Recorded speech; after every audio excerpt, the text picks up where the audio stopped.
Buenas tardes amigos seguidores de mi canal Cápsulas Tributarias.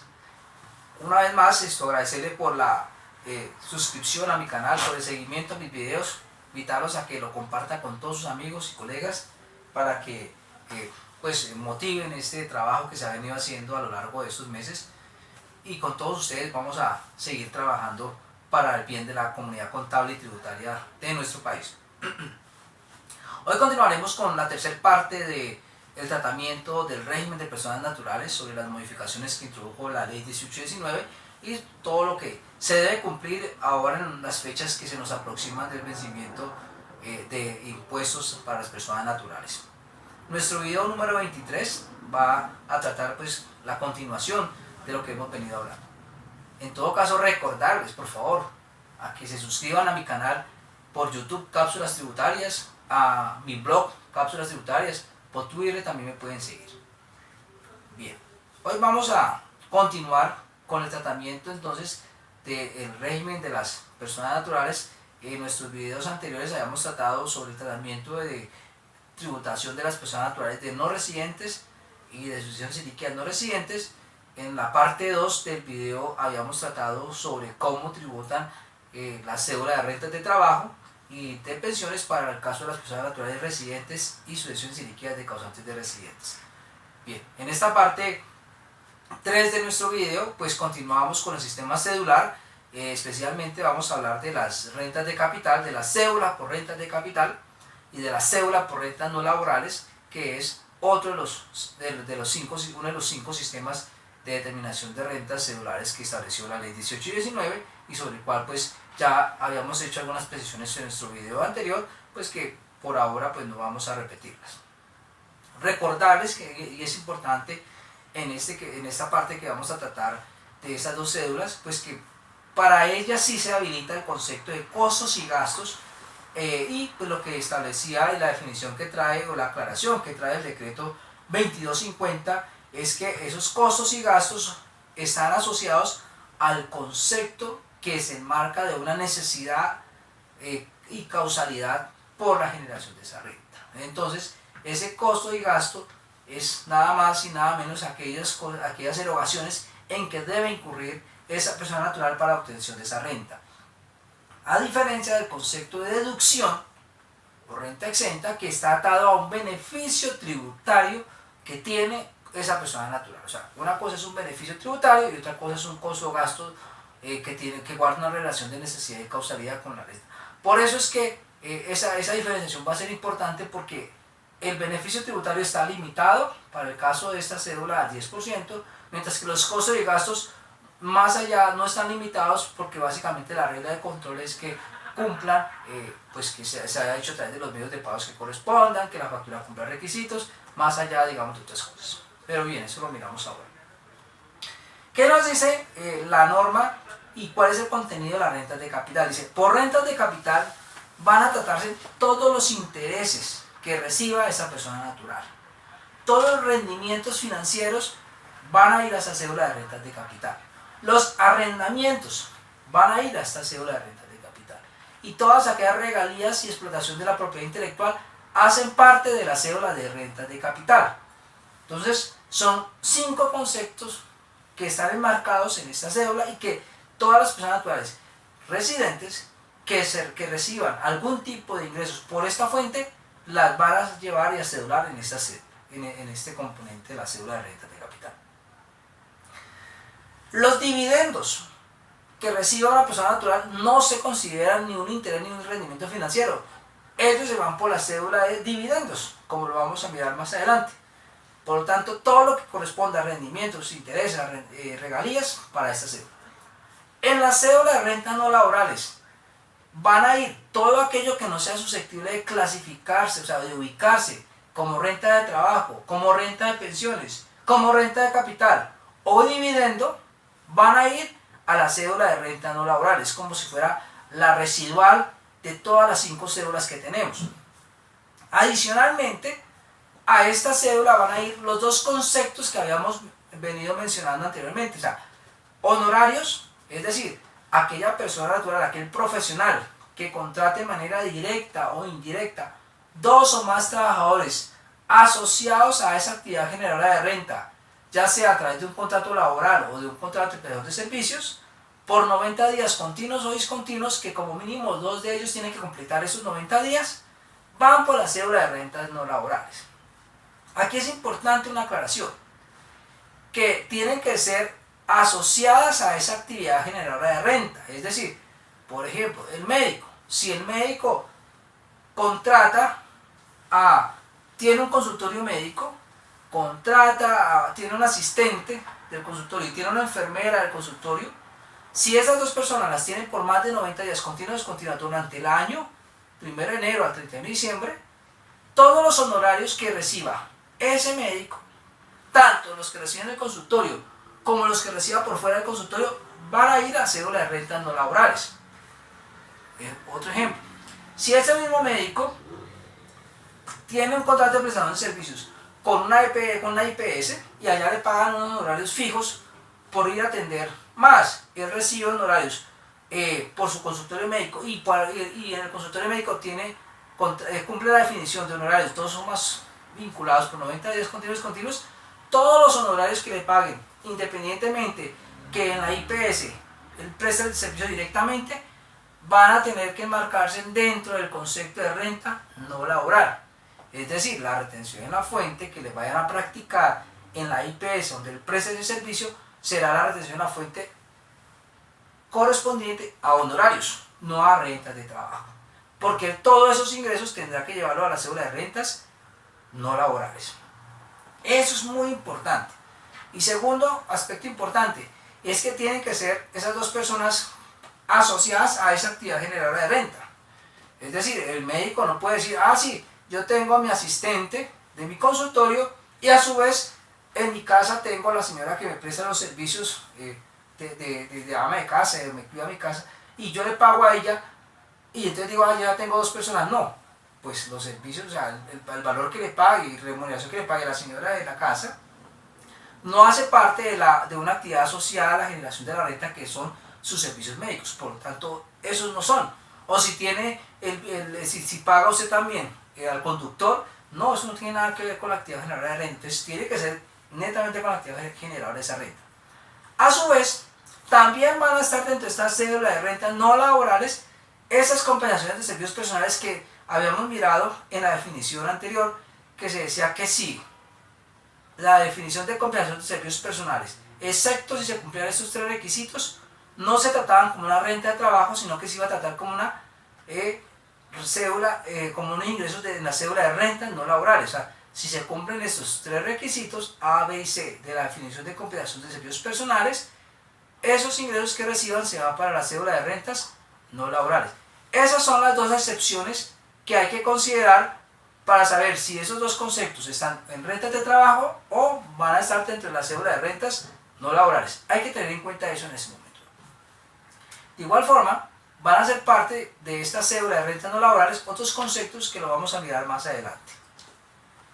Algunos aspectos también que van a tener la depuración de rentas no laborales y de capital, pues tienen que ver con lo no constitutivo de renta. También podrán aplicar los aportes obligatorios a salud y a pensión que se realicen por esos ingresos que obtienen por rentas de capital o rentas no laborales como no constitutivo de renta ni ganancia ocasional. De igual manera, también estas personas pueden hacer aportes voluntarios a los fondos de pensiones obligatorios, al régimen de ahorro individual RAIS, también podrán tratarlos como no constitutivo de renta. O sea, ese aporte que hagan ahí lo podrán tratar como no constitutivo de renta ni ganancia ocasional. Los apoyos educativos no reembolsables o condonados con recursos del Estado diferentes a una remuneración laboral, porque si es una remuneración laboral, si van por las rentas de trabajo, podrán ser tratados como rentas no laborales. En este caso, todas esas van como rentas no laborales. Costos y los costos que incurra para el desarrollo de esa actividad, pues harán parte de la depuración que va a poder hacer esa persona, o sea, lo que se puede, va a poder. Entonces, si es un comerciante que adquiere mercancía, pues el costo de la adquisición de la mercancía se lo va a poder detraer sin ningún tipo de limitación, más allá de que guarde relación de causalidad, que cumpla los soportes que exige el estatuto tributario para que le acepten ese costo. Y aquí en el concepto de deducciones, para no entrar a confundir, y asociarlo a deducción como beneficio tributario y la deducción asociada como un gasto a una necesidad o una causalidad de la generación de la renta. Entonces, el primer concepto de deducción o gasto que nos dice la norma costo o gasto, debemos entenderla a que corresponden a aquellas erogaciones necesarias para la obtención de esa renta y que están asociadas al artículo 107. Entonces, por ejemplo, si yo tengo mi local, o sea, compro mercancía, vendo mercancía, pero a su vez tengo que pagar arrendamientos, tengo que pagar servicios públicos, tengo que pagar las personas que tengo contratadas, las vendedoras o los vendedores. Esos gastos asociados para la generación de esa renta van también al mismo nivel de costos y gastos sin limitación más allá de lo que establezca la propia ley frente al tema de factura, pago de seguridad social, esos requisitos de ley. Mientras que las deducciones, o sea, estas rentas exentas u otras deducciones que sí están atadas a un beneficio fiscal, serán tratadas como una renta exenta, o sea, se tendrá la limitación que vamos a mirar más adelante. Entonces, esas deducciones especiales como el GMF, la deducción de intereses, no les aplica los aportes a dependientes como se decía para la renta de trabajo, aquí estaría limitada, pero sí las deducciones de participantes independientes por aportes a cesantías tendrán derecho a esa deducción.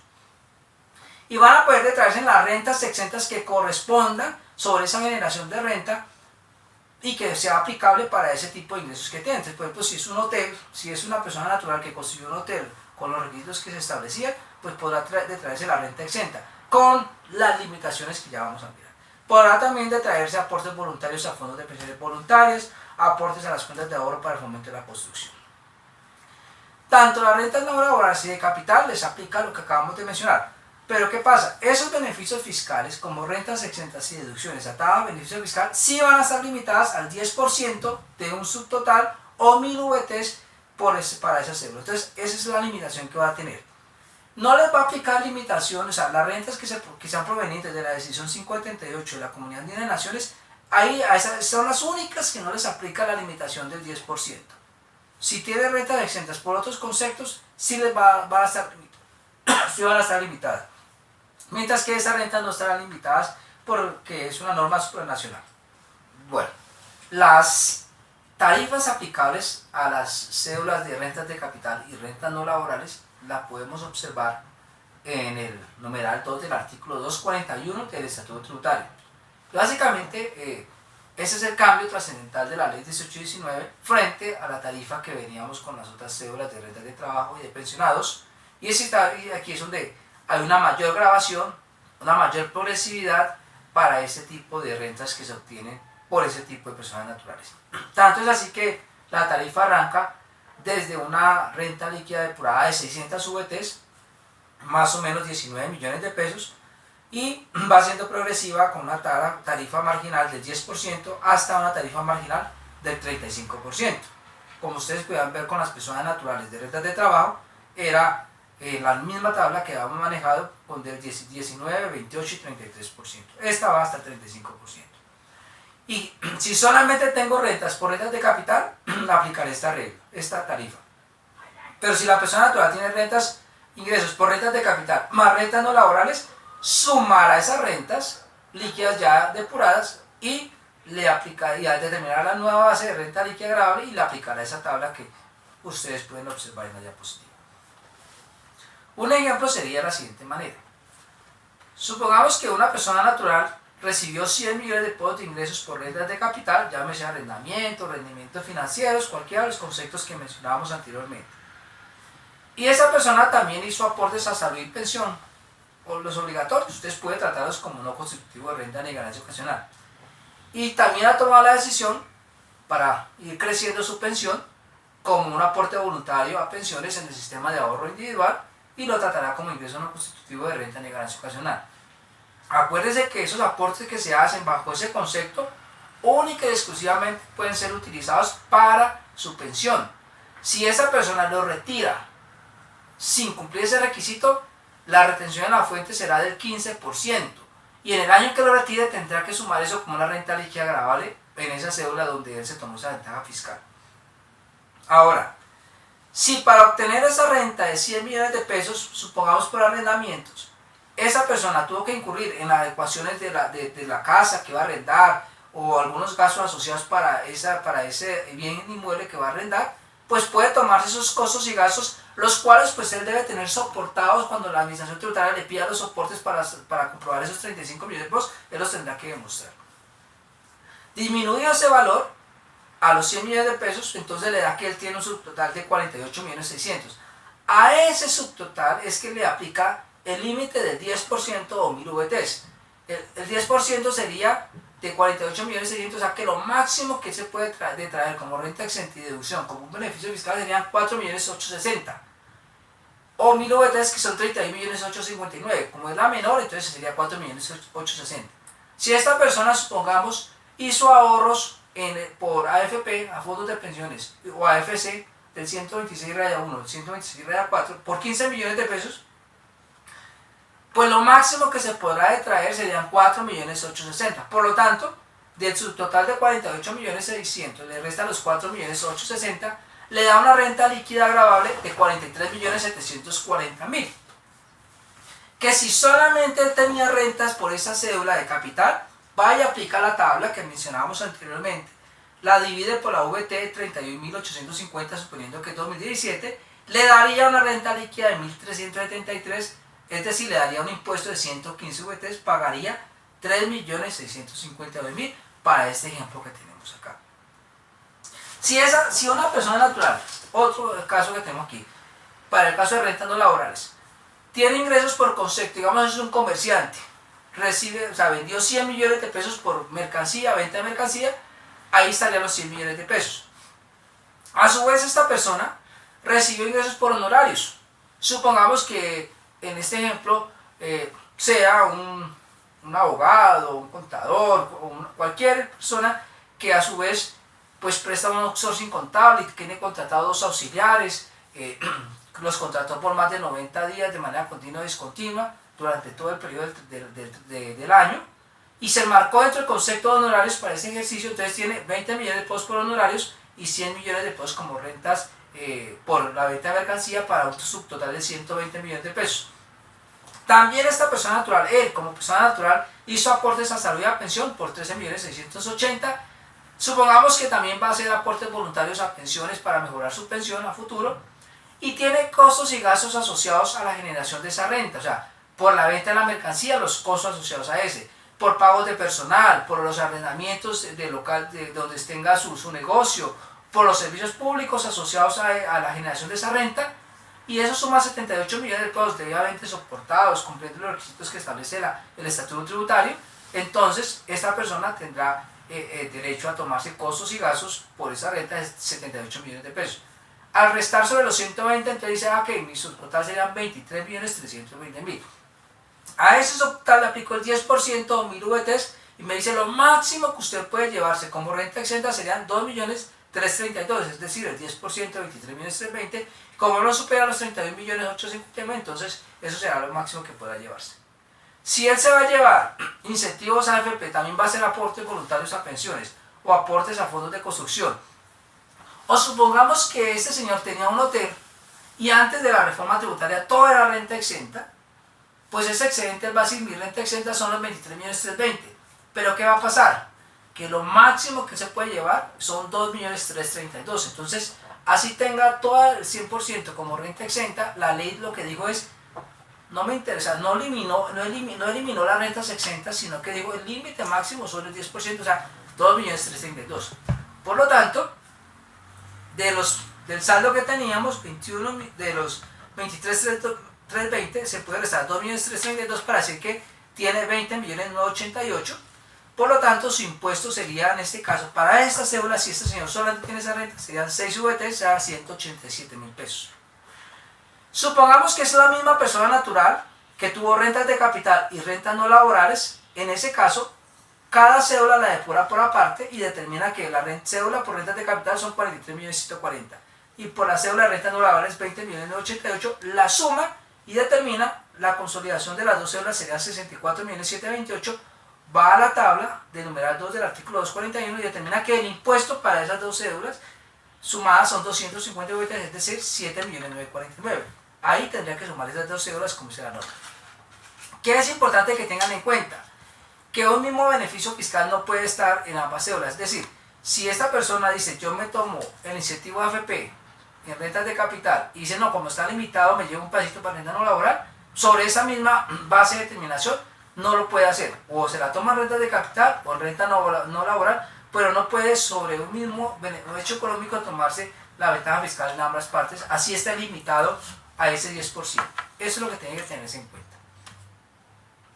Bien amigos, en este video, parte 3, era un ejemplo de cómo usted va a tratar rentas de capital y rentas no laborales. Agradecerles por el acompañamiento que han hecho a estos videos, invitarlos a que se suscriban a mi canal y nos veremos en nuestra próxima parte de videos de personas naturales. Muchas gracias.